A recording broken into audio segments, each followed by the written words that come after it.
Iran के एटमी programme को बुनियाद बनाकर अमेरिका और इजराइल की जानिब से जो जारहाना पॉलिसी अपनाई जा रही है वो महज एक पर्दा लगता है, जिसके पीछे असल हदफ ईरान की हुकूमत और उसके निज़ाम का खात्मा है।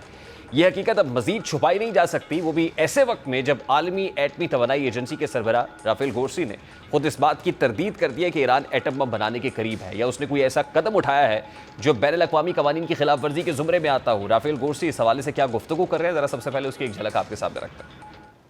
अब आलमी एटमी तवानाई एजेंसी के सरबराह की वाज़ेह तरदीद के बावजूद अमरीका और इसराइल की बेचैनी, धमकियां और फौजी सरगर्मियां इस बात का सबूत है कि असल हदफ कुछ और है।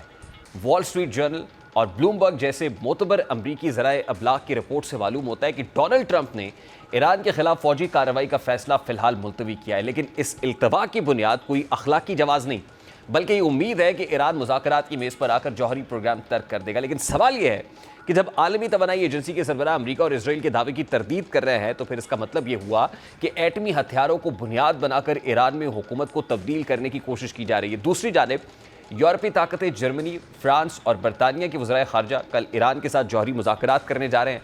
अब इन वज़राए ख़ारजा की ईरानी हम मनसब के साथ जिनेवा में होने वाली मुलाकात बज़ाहिर तो सिफारतकारी का एक अहम इक़दाम मालूम होती है, लेकिन इसका अंजाम भी माजी के मुज़ाकरात जैसा होने का इम्कान ज़्यादा है। और अगर ये मुज़ाकरात नाकाम होते हैं तो इसराइल और अमरीका को ये बहाना मिल जाएगा कि वो कह सकें कि ईरान मुज़ाकरात पर आमादा नहीं है।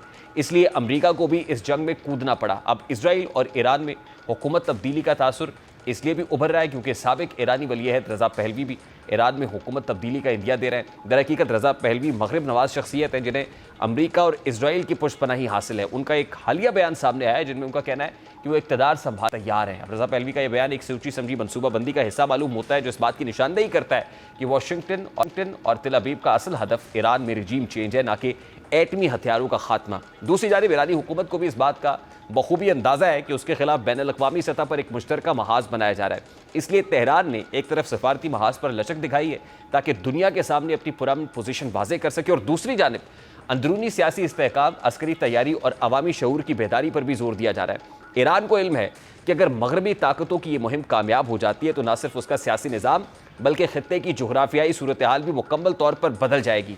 यही वजह है कि ईरान इसराइल के आगे डट कर खड़ा है और बड़े पुरएतमाद होकर इसराइली जारहियत का मुकाबला कर रहा है, जिसका एतराफ़ रूसी सदर भी कर रहा है।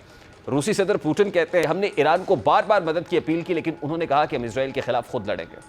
यानी ईरान ये जाहिर कर रहा है कि वो तनहा भी इसराइल के खिलाफ जंग लड़ सकता है और वो दलेरी के साथ ये जंग लड़ भी रहा है। और आज ईरान ने इसराइल पर अब तक का बड़ा हमला किया है और इसराइली मीडिया ने बड़ी तबाही का एतराफ़ भी कर लिया है। ईरान ने पहली बार इसराइल के खिलाफ बैलिस्टिक मिसाइल सजील का इस्तेमाल किया है, जिसके बाद इजरायली स्टॉक एक्सचेंज खंडर बन गई है और फौजी तनसीबात को भी नुकसान पहुंचा है। ईरानी मिसाइल्स और बंकर शकन ड्रोन्स ने हेज़, तेल अवीव, मकबूजा बैतुल मक़दस, यरूशलेम, बेरशेबा और सहराए नकब में भी तबाही मचा दी है। सहराए नकब समेत कम से कम 4 इलाकों में 6 मिसाइल्स गिरे हैं और अब तक के हमलों में 24 अफराद हलाक, जख्मियों की तादाद 838 तक जा पहुंची है। अब ईरान के इस हमले इसराइली वज़ीर दिफा की ईरानी सुप्रीम लीडर आयतुल्लाह ख़ामनेई को कत्ल करने की धमकी भी सामने आई है।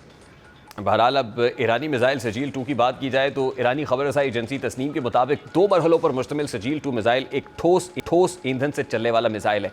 इसलिए इसमें ईंधन भरने के लिए बहुत वक्त दरकार होता है, जिसका मतलब है कि सजील 2 मिसाइल को लॉन्च करने के लिए तैयारी का वक्त कम हो जाता है। सजील 2 मिसाइल जो ठोस ईंधन के इंजन पर मबनी है, दूसरे ईरानी मिसाइल से मुकाबले में लॉन्च करने में ज़्यादा दुरुस्त और तेज़ समझा जाता है और इसमें 500 से 650 किलोग्राम वजनी और वॉर हेड नस्ब है। ईरान ज़्यादातर मुल्क के मगरबी हिस्से से इसराइल पर फायर करता है, लेकिन सजील 2 की लंबी रेंज की बदौलत इसे मगरब की बजाय मुल्क के किसी भी इलाके में मौजूद अड्डों से लॉन्च किया जा सकता है। अब ईरान बहादुरी से अपनी जंग को लड़ रहा है, जबकि दूसरी जानिब पाकिस्तान की सियासी लीडरशिप भी भरपूर यकजहती का इजहार कर रही है। आज कौमी असम्बली से खिताब करते हुए मौलाना फजल रहमान कहते हैं कि पाकिस्तान को ईरान और फ़लस्तीन के साथ खड़ा होना पड़ेगा। इसी तरह वज़ीर आला KP के अमीन गंडापुर ने भी ईरान के साथ यकजहती का इजहार किया। दोनों रहनुमा इस हवाले से क्या कहते हैं, ज़रा वो भी आपके सामने रखते हैं।